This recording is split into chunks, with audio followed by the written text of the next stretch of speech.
Esta imagen es para mostrarle el cartílago de Meckel, que es el cartílago del primer arco faríngeo, el cual, como les dije, va a desaparecer posteriormente. Sin embargo, va a tener una función muy importante en el periodo embrionario, ya que va a formar a los huesos del yunque y del martillo, que son partes de los huesecillos del oído, ¿no?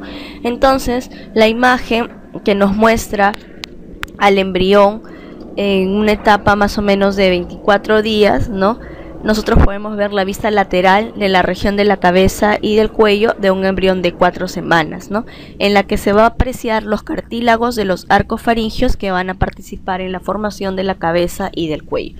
Entonces la estructura que está de rojo, de color rojo, es el cartílago de Meckel, ¿no? Que forma parte de la prominencia mandibular o de la porción ventral del primer arco faríngeo. Entonces, ¿qué huesos va a formar el primer arco faríngeo, ¿no? El primer arco faríngeo va a formar en general, ¿no?, a los huesos maxilar superior, ¿no?, que son importantes para soportar la arcada dentaria superior. El maxilar inferior igual soporta la arcada dentaria inferior, el hueso vomer, que se encuentra en la nariz, el hueso malar, ¿no?, el cigomático, ¿no?, que es el hueso que nos da el pómulo, la región del pómulo. Ahora, ¿cuáles son los músculos derivados del primer arco faríngeo, ¿no? Los músculos que van a formar el primer arco faríngeo son los músculos de la masticación, como el temporal, el macetero, el pterigoideo y además el vientre anterior del digástrico, ¿no? Es importante que ya estén marcando y estén fijando estos conceptos, porque, por ejemplo, el vientre posterior del digástrico va a ser producido por el segundo arco, ¿no? Entonces, el primer arco produce el vientre anterior del digástrico y los músculos de la masticación, ¿no? Para que puedan fijar mejor los conceptos, acá les muestro algunas imágenes de los músculos, los que han llevado anatomía, entonces se les va a hacer mucho más fácil. Los que no recuerdan, lo recordarán, y los que ven por primera vez, entonces también les va a ayudar. Decimos de que el primer arco faríngeo, aparte de los componentes esqueléticos, va a tener componentes musculares, como por ejemplo el vientre anterior del digástrico, ¿no?, que se está insertando de la espina mandibular, ¿no?, hacia la región más posterior. Entonces ahí está bien claro, bien señalado, ¿no?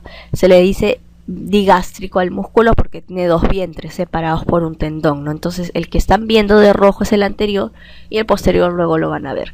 El músculo temporal, que también forma parte de los músculos de la masticación, que está en toda la región de el hueso temporal, el pterigoideo lateral, el pterigoideo medial, que forman los pterigoideos, ¿no?, la fascia superficial del temporal, ¿no?, y el músculo macetero, ¿no? Entonces el macetero, el temporal, los pterigoideos forman los músculos de la masticación. Y también el vientre anterior del digástrico forman parte del primer arco faríngeo. También tenemos otros músculos como el miloioideo, que se encuentra debajo del vientre anterior del digástrico, el músculo tensor del tímpano y el tensor del velo del paladar, ¿no? Entonces estos son músculos del oído.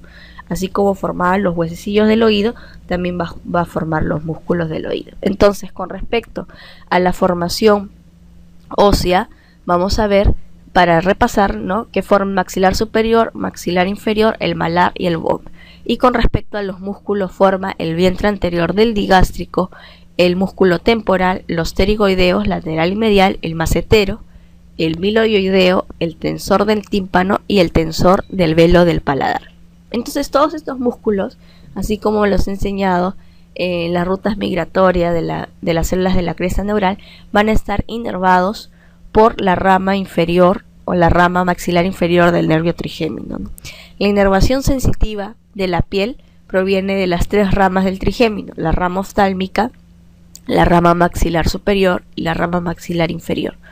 Los músculos no siempre se van a unir a los componentes óseos o cartilaginosos del mismo arco, sino que van a migrar a las regiones circundantes, pero van a mantener su inervación. Entonces siempre se va a determinar el origen de los músculos por la inervación que deriva del arco inicial, ¿no? Quizás ahorita ustedes vean muchos nombres, se pueden confundir un poco, pero lo que sí deben recordar netamente es la inervación, ¿no?, porque eso les va a ayudar mucho para orientarse. Y en la imagen de abajo, en la imagen inferior, ahí estamos viendo el ganglio del trigémino, ¿no? Que se forma por células de la cresta neural y sus 3 ramas.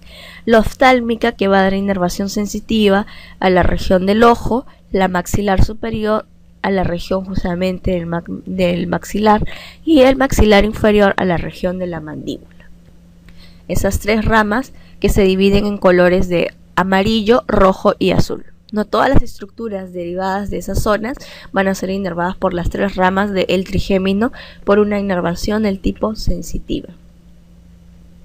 Entonces hemos visto el primer arco, los componentes musculares, los componentes óseos y la inervación. Ahora vamos a ver al segundo arco. El segundo arco contiene al cartílago de Reicher. También se denomina este arco el arco yoideo, ¿no? Y vamos a ver que origina al estribo y a lo que es la apófisis estiloides, ¿no? Del hueso temporal. Entonces el estribo, la apófisis estiloides del hueso temporal, el ligamento estiloideo, y también va a originar en lo que es el asta menor y la parte superior del cuerpo deltoides. Ya lo vamos a ver a través de imágenes. Entonces es la parte ósea, ¿no? Que va a formar. Ahí también estamos viendo avanzando en el desarrollo a un embrión de aproximadamente 26 días, no en una vista lateral, y vamos a ver el posterior desarrollo de los arcofaringios. A los 26 días ya existen 3 arcofaringios. ¿Se acuerdan que en el día 23 existía uno, en el día 24 2 y ahora en el día 26 existen 3? Y en el día 28 ya hay 4 arcofaringios y cada arcofaringio se separa uno del otro gracias a lo que es las hendiduras faringias, ¿no? También podemos ver en el día 26 ya la yema de las extremidades, que ya lo hemos revisado en lo que es las clases anteriores. Esa es una imagen sacada del libro de Moore que nos muestra la formación día por día de lo que son los arcofaringios. Entonces nosotros habíamos visto que dentro de los componentes óseos formaba al estribo, a la apófisis estiloides del hueso temporal, el ligamento estiloideo y al asta menor y la parte superior del cuerpo deltoides. Pero ¿qué músculos forma? Forma el músculo del estribo, el vientre posterior del digástrico, ¿no? Que en esa imagen se puede observar, aunque no tan clara, el músculo estiloideo y el músculo auricular, ¿no? Dentro del músculo auricular tenemos 3, el músculo auricular anterior, el músculo auricular superior y el músculo auricular posterior, ¿no? Entonces todos estos son los derivados musculares del segundo arco faríngeo. Además, si ustedes recuerdan, este arco va a ser inervado por todo lo que es el nervio facial. Entonces obviamente los músculos que vamos a tener acá, aparte del vientre posterior del digástrico, el músculo del estribo y el estiloideo, como los músculos auriculares, tenemos a los músculos de la expresión facial, ¿no?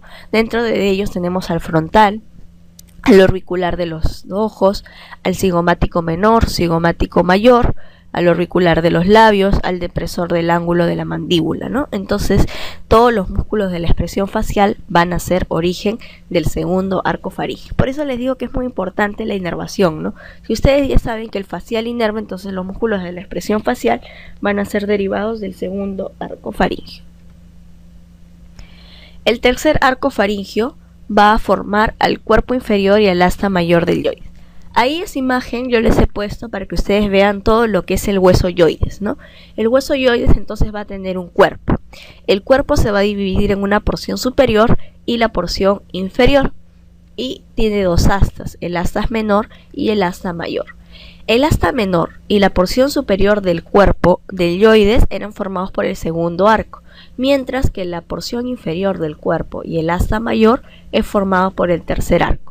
Si ustedes siguen la disposición de este hueso, vamos a ver que el asta menor se conecta con la porción superior del cuerpo. Entonces, esta primera parte del hueso yoides la forma el segundo arco faríngeo. Y la parte inferior del cuerpo se conecta con el asta mayor, entonces esta parte proviene del tercer arco faríngeo. Y es importante que ustedes lo recuerden así, ¿no? Fijen primero bien la imagen del hueso yoides, entonces ya les va a ser fácil saber de qué porción deriva cada parte, ¿no? Como les digo, la parte anterior, el asta menor y la porción superior se continúan, entonces eso es origen del segundo arco faríngeo, y la parte del cuerpo inferior también se continúa con el asta mayor y eso proviene del tercer arco faríngeo. Con respecto a la musculatura del tercer arco faríngeo se va a limitar a lo que son los músculos estilofaringios, ¿no? Y obviamente todos estos músculos están inervados por el nervio del glosofaringio, que es el nervio del tercer arco.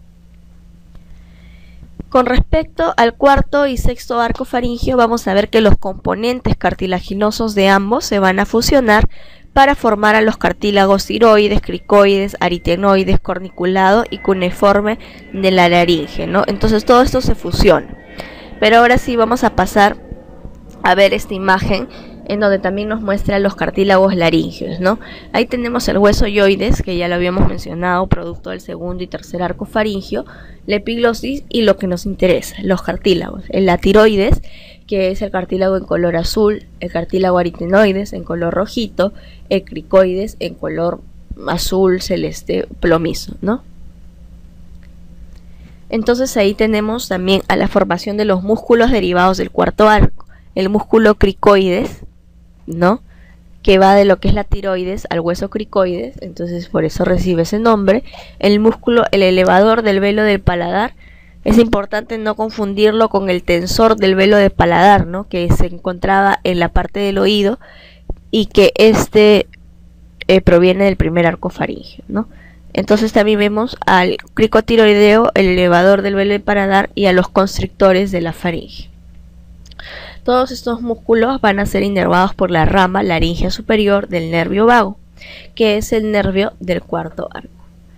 Ahí tenemos a los músculos constrictores de la faringe, el constrictor superior, el constrictor medio y el constrictor inferior, ¿no? Como les digo, inervados por la rama superior, laringeo superior del nervio vago. Y el sexto arco, que está formado por los músculos intrínsecos de la laringe, entre ellos el tiro epiglótico, el epiglótico, el tiro aritenoideo, el crico aritenoideo lateral y el crico aritenoideo posterior, ¿no? Y todos ellos están inervados por la rama laringea recurrente del nervio vago. Entonces ahí nosotros tenemos una imagen en donde ya está representando a todos los arcos faringios, ¿no? Al primero, al segundo, al tercero, al cuarto, y estamos viendo también sus componentes arteriales que provienen del saco aórtico, ¿no? Y también vemos las bolsas faringeas, cómo se diferencian. En esta otra imagen nosotros vamos a ver una vista lateral de la región de la cabeza y el cuello en un embrión de 4 semanas, en la que se pueden apreciar los cartílagos de los arcos faringios, ¿no? Que van a participar en la formación de los huesos de la cabeza y del cuello. Vamos a ver también los componentes de los arcos en fases avanzadas del desarrollo, ¿no? Algunos se osifican, algunos desaparecen y algunos se convierten en ligamentos, ¿no? Por ejemplo, podemos observar ahí el cartílago de Meckel, ¿no? Que van a ser sustituidos por la porción maxilar superior inferior, ¿no? Y estos tipos de osificación que se va a dar en estos huesos de los arcos faringios van a ser por osificación intramembranosa. Acá tenemos estructuras ya definitivas que son formadas por los componentes cartilaginosos de los diversos tejidos de los arcos faringios, ¿no? Entonces, en resumen, los arcos faringios van a formar las diversas estructuras que se van a encontrar en el adulto en la región de la cabeza y el cuello, ¿no? Arcos faringios y todo lo que es aparato faringio sirve para formar lo que es la cabeza y el cuello del adulto.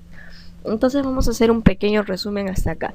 El primer arco faringio, que contiene el maxilar superior, las apófisis maxilares superior e inferior, va a ser inervado por el nervio trigémino y va a dar origen a los músculos de la masticación, al miloioideo, al vientre anterior del digástrico, al tensor del velo del paladar y al tensor del tímpano. Con respecto a la formación ósea, va a formar el premaxilar, maxilar superior, el cigomático, la parte del hueso temporal, maxilar inferior, el cartílago de Meckel, el maxilar inferior, el martillo, el yunque, el ligamento del martillo y el ligamento esfenomandibular. El segundo arco faringio, también denominado el arco yoides, va a estar inervado por el facial y va a tener a los músculos de la expresión facial como el bucal, el auricular, el frontal, el cutáneo del cuello, el orbicular bucal, el orbicular de los párpados, el vientre posterior del digástrico, al estiloioideo, al estapedio, ¿no? Con respecto a los componentes del esqueleto, vamos a tener al estribo, apófisis estiloides, ligamentos estiloideo, el asta menor y la porción superior del cuerpo deltoides. El cuarto arco faríngeo va a tener al nervio glosofaríngeo y va a tener a los músculos estilofaringeos, ¿no? Además del asta mayor y porción inferior del cuerpo del hueso hioides. El cuarto y sexto arco comparten elementos, ¿no?, en la formación de los cartílagos, ¿no? Pero el nervio va a ser el vago, que se divide en laringio superior para el cuarto y el laringio recurrente para el sexto, ¿no? Y tenemos a los músculos del cuarto, el cricotiroideo, el elevador del velo del paladar y los constrictores, mientras que el sexto tiene a los músculos intrínsecos de la laringe. Y los componentes esqueléticos van a tener a todos los cartílagos de la laringe como tiroides, cricoides, aritenoides, corniculado y cuneiforme, ¿no? Hasta esta parte de la clase, entonces, no olvidar repasar, hacer su resumen, ¿no?, especificando cada componente derivado de cada arco, pero lo más importante, que el primer arco tiene el cartílago de Meckel y el segundo arco el cartílago de Reicher.